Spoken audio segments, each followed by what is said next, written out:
भगवान बुद्ध भ्रमण करते हुए वैशाली नगर के वन विहार में पहुंचे। उनके आगमन का समाचार पूरे नगर में फैल गया। कुछ ही समय में मानो पूरा नगर उनके दर्शन के लिए उमड़ पड़ा। बड़े व्यापारी, शिक्षाविद, समाज सेवी, अधिकारी और राज परिवार से जुड़े कई वरिष्ठ भी वहां पहुंचे। सभी की भावना थी कि तथागत बुद्ध अपने शिष्यों सहित उनके निवास पर पहुंचे एवं भोजन का आमंत्रण स्वीकारें।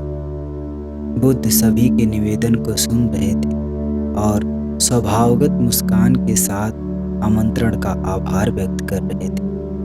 तभी वैशाली की यातगणिका अम्रपाली भी वहां पहुंची। वह बुद्ध की शिक्षा से प्रेरित होकर बहुत पहले ही अपनी गणिका वृत्ति त्याग चुकी थी। उसने भी बुद्ध को भोजन का आमंत्रण दिया।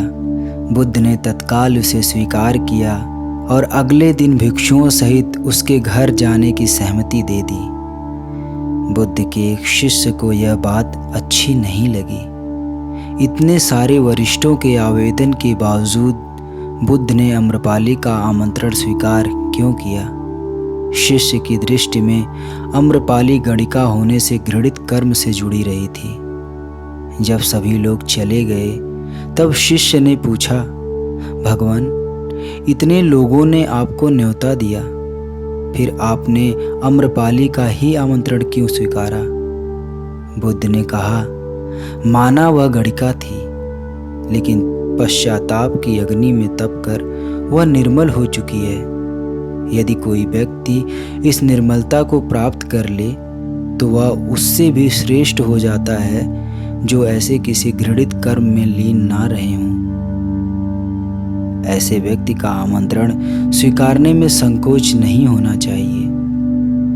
तो इस कहानी का सार यह है कि कोई व्यक्ति जब तक बुरे कर्मों में संलग्न रहता है तब तक उससे दूर ही रहना ठीक है, लेकिन जो बुरे कर्मों को छोड़ दे उसे स्वीकार करने में संकोच नहीं करना चाहिए। इससे उसकी अच्छाई की ओर बढ़ने की भावना को बल मिलता है।